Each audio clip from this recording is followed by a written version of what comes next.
welcome to RCKicks. On today's show, well, we finally get round to build up the Fantom CRC-II, and it's one I've been waiting ages for. And the reason I've been waiting so long is I really wanted to get the carbon chassis for it before building it up, as when I did the original Fantom, I built it up, then I ordered the chassis, and then I had to dismantle it and rebuild it. This time I thought I'll wait and get that in, as well as I've been slowly hunting around for a few upgrades and little bits and pieces. Now, the upgrades for this are not the easiest to come by, so it's given me a little bit of time to pick up one or two, as they're difficult now, so you can imagine what's going to happen in another 2 or 3 years. You're just never going to find them. So my plan is that I will keep driving my original Fantom, as I love that car. It's a beautiful bit to drive, it's so easy and it makes you look good, so I need all the help I can get. So I'll keep that one, and this one is just going to become a shelf queen. But I still wanted to get all the carbon chassis and everything, which has finally arrived. So in this episode, we're going to build up the chassis and put in some of the electronics. I'll still have to and ah about whether I'm going to splash out on the Kyosho ESC and motor, being that this is going to sit on the shelf. I have got a brushed Kyosho motor that I can put in it, but the ESCs, they're quite expensive, and being that I'm never going to run it, I don't know. We'll have to see. Maybe I will. I know it doesn't make much sense, but in this episode, let's build up the chassis and bring it to life.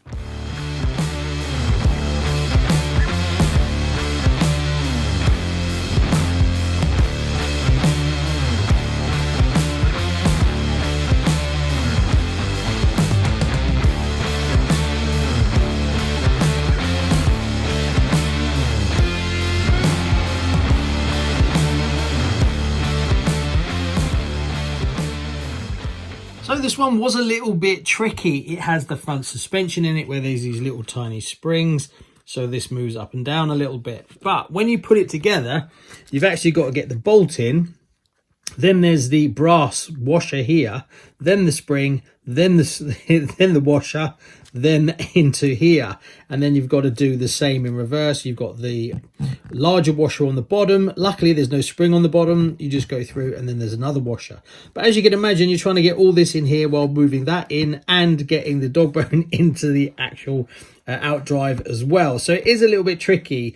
I fumbled about with it for quite a while, but the way that I actually managed to get it to work was turn it on its side, and then push the pin through, try and get everything balanced on it, then bring it in and then bolt it up. And then once you've done that, when you can actually do the bottom one, because you've just got to get a washer in here and you can actually pull it up the spring, pull it towards it to give you more space to get it in. So that's the way. Do the spring side first, then do the other side. It's still a little bit tricky, as there's lots of little bits and pieces that you've got to hold together, but that's the way I did it. Oops, upside down. That's the way I did it, and it seems to be all right. So when you're making the steering tie rods, it asks for 17mm, but when you go to the packet and you take out the main bar itself, it's really long, and you think there's no way you're going to get it down to 17mm, as the bar goes almost all the way to the end. You think you're going to go too far and it's going to come out the end. It doesn't. You can actually get down there, but it just looks like you can't. Now, because of the size of this car, there's not much room for the servo. So people do struggle to find a servo that will actually fit. Now, I've used one of these in my other Fantom, so had no issues with it, and it's performed really well. It's fast enough. So this is what it is if you're interested in getting one, and this works fine, but it's not a standard size, obviously. So this is the servo against a standard servo. It's an old one, but it's the standard size. And then when you put it into the car, you see the problem you've got is the width. It's very narrow, and this only just fits. The actual size, depth is not a problem. It's actually the width that causes the issue. But I've had no issues with this one, and driving it around the track, and it was really good. So I thought I would just go the same way. There is a few other options available, but hey, if it works, why bother changing it?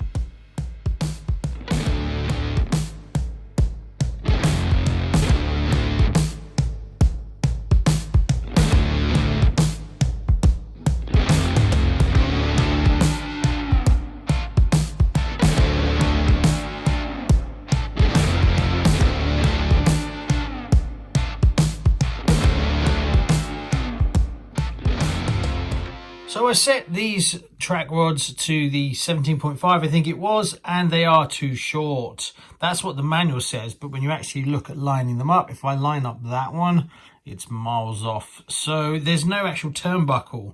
So that would be a nice upgrade. But I think when the top plate goes on, I don't even know if you've got access to these yet. So it could be a bit of an issue. So do them a little bit longer. I think the easiest way to do that is just come from here. Because when you fit them here, there's a tiny metal part that's got a chamfered top on it. And if you lose that, well, you're not going to be able to get another one. So I think going from here is a much easier. Just take the nuts off, take it off, make it longer, put it back on again, and keep checking it until you get it right. I think that's the easiest way. But I'm not sure if there's a top plate that goes over the whole lot. I'll have to have a look, because if it goes tight over here, it's going to be a problem.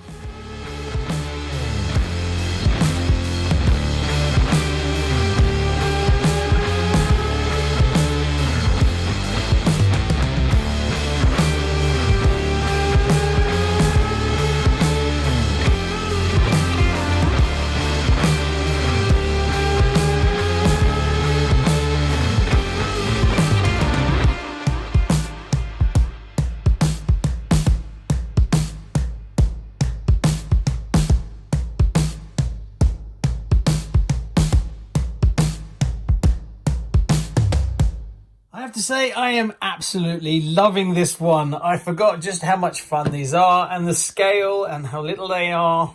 They're beautiful. Now I've just put in a vintage Kyosho motor. This is purely for show. Believe it or not, this is actually an aeroplane motor from Kyosho, but they're kind of the same sort of thing. So this one's not going to be driven. This is purely a shelf queen, as I got my driver other one.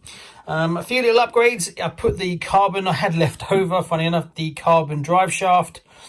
This mount at the end is an upgrade one. The standard one is this silver one. And I have to say, if you're going to do any upgrades on these, getting rid of this is crazy heavy versus the carbon one. So it's a direct swap out. This one here actually works in the Fantom and this CRC-II. So it's the same one and the same end mount. But the two together saves a lot of weight. So it's well worth doing. But I'm absolutely having a blast. It's beautiful. All this machine metal is absolutely gorgeous. And just look how much the chassis flexes. That's crazy.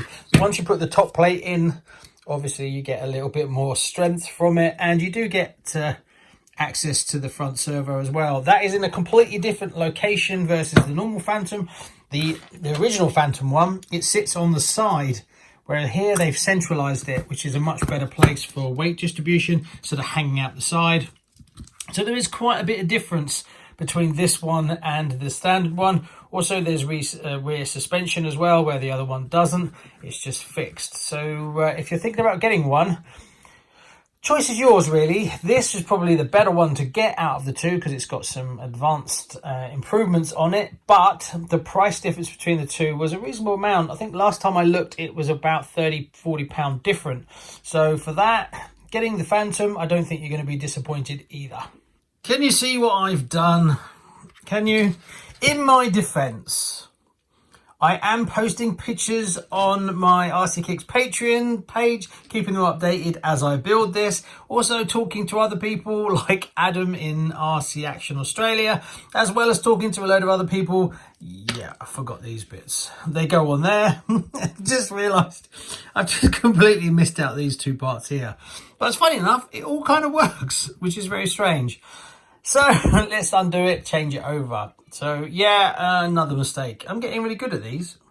There we go. And to be fair, it wasn't that long. It took like 2 minutes to do. So no big difficult issue. It's just something I just realised. But hey ho, we did it. It's all fine. And we can carry on.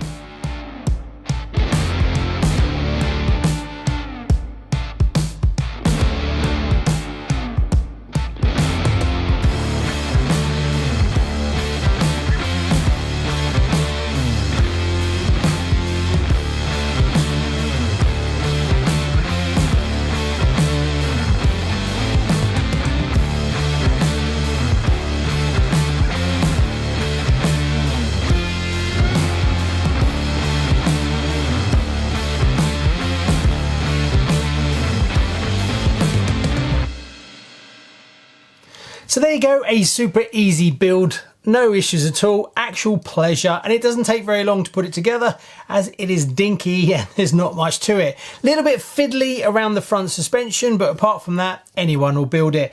Definitely recommend upgrading to the carbon if you can. It just looks fantastic. So in the next episode, what we got to do is we got to cut out the body, and then we're going to fit the decals. Now the stickers, as far as I can see, are cut out already, so that's not too difficult. I'm going to do it in box art. I'm going to do it the yellow. I've got to order that as well. I am still umming and ahhing about whether to get to the electronics for it and put a brushless motor in it. I honestly don't know. One thing that's really nice, they definitely looked at the weight aspect. They've even drilled out the nuts, which is different to the wheel nuts, which is different to the original Phantom. I may get some of those for mine. They do look really cool, but they're quite expensive. I think it's like nearly £10 for a set.